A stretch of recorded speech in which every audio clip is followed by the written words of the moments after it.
Bonjour à tous. Ce printemps, j'ai reçu l'invitation à partager une de mes expériences astrales quant à ce que certains nomment les familles d'âmes ou encore les communautés d'âmes. J'ai envoyé à l'époque une newsletter et j'avais reçu quelques retours de personnes plutôt intéressées et interpellées par le contenu de mon expérience et par le fait que jamais encore, nulle part, ils avaient lu ce type de contenu. Il est vrai que je ne suis pas coutumière du fait, ne parlant que rarement de mes propres vécus.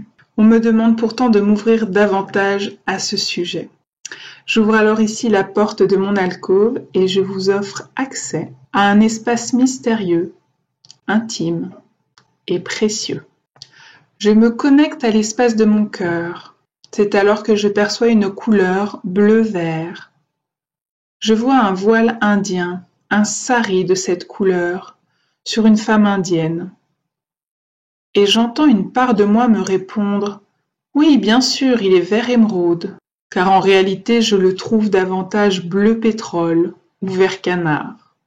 Je me perçois alors dans une ronde, mais les bras sont tendus vers l'arrière, le thorax vers l'avant.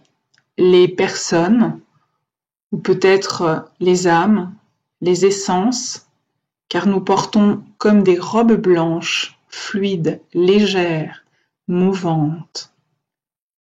Autour de moi, toutes ces âmes, ces essences avec qui je forme cette ronde sont disposées de la même manière, comme tournées vers l'extérieur. Je nous pense dans le cosmos ou dans un endroit hors de l'espace-temps.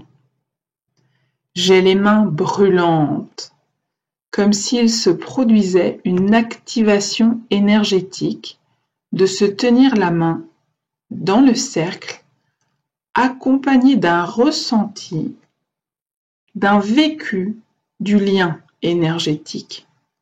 Ce lien me semble très solide et très présent, aussi bien à droite qu'à gauche. Cette force, cette puissance du lien et cette solidité ou solidarité que je ressens m'émeut beaucoup. C'est comme si je découvrais que je n'étais pas seule et que quelque part, j'étais soutenue, liée à des gens qui comptent sur moi et sur qui je peux compter. Je suis tout de même surprise de cette position. Je questionne.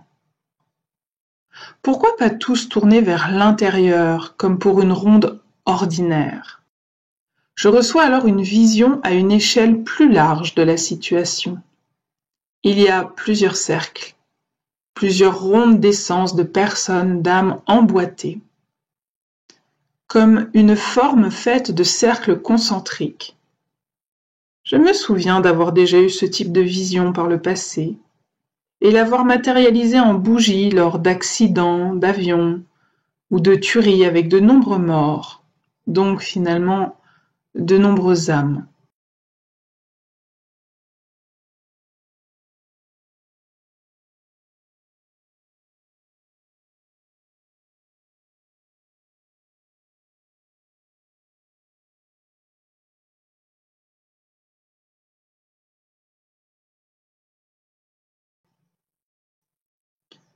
Je comprends alors qu'au centre de tous les cercles est la source et que chaque cercle est tourné vers le suivant, vers l'extérieur, que mon âme fait partie d'un cercle et que la couleur de celui-ci est ce vert bleu émeraude.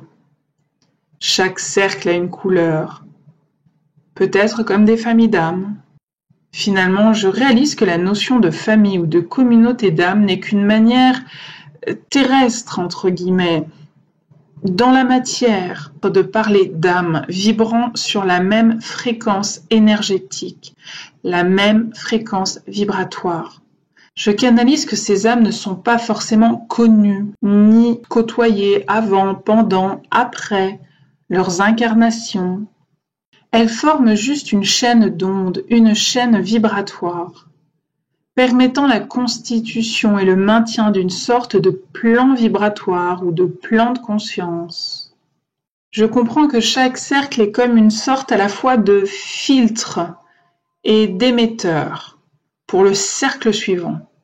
C'est pour cela que les âmes sont tournées vers l'extérieur, vers le cercle suivant. Chaque cercle reçoit l'énergie du cercle précédent, il la capte et la filtre en quelque sorte, la met à la bonne fréquence pour que le cercle suivant puisse la recevoir. Chaque cercle peut recevoir une certaine quantité ou force de fréquence. Par exemple, mon cercle ne pourrait pas recevoir directement la fréquence de la source. Ce serait trop haut, trop élevé. Donc cette fréquence est filtrée au fur et à mesure des cercles précédents pour recevoir la juste dose, la juste quantité. Celle dont j'ai besoin, comme celle que je peux réceptionner, télécharger, engrammer, ni plus, ni moins. J'imagine que plus on augmente notre taux vibratoire et plus on peut remonter les cercles vers le point central. La seconde fonction est de réceptionner la fréquence que le cercle plus élevé nous transmet, afin de l'acquérir en nous, mais pour pouvoir ensuite la retransmettre, une fois filtrée, au cercle suivant. Comme un enseignant qui a un certain nombre de connaissances et c'est à lui ensuite de savoir comment les transmettre à ses élèves. Donc d'en transmettre une partie seulement, au fur et à mesure des possibilités de ses élèves, ou avec des simplifications. Ainsi, chaque âme du cercle et chaque cercle a deux fonctions. Recevoir du cercle en amont et transmettre au cercle suivant.